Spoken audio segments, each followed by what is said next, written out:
buretse gato banza umenye rino banga. Reba zino nteruro. I come here, I came here, I will come here. Izi nteruro rero zimeze gutya. Iyi I come here ibishatse kuvuga ngo njya nza hano. Gusa iyi I came here naje hano. Then I will come here, nzaza hano.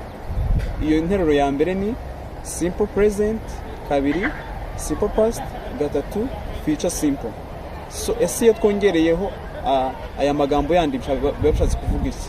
Like dushobora kuvuga ngo I come here on Friday. Bishatse kuvuga ngo njya nza hano kuwa gatanu. I came here today. I came here today, naje hano uyu munsi. I came here yesterday. Ejo hashize naje hano. I will come here today at 3 p.m. Ndaza kuza hano uyu munsi saa 9 z'umugoroba cyangwa se saa 9 za nyuma ya saa 6. Iri ni ryo tandukaniro rya simple present, past simple na future simple. Thank you for watching.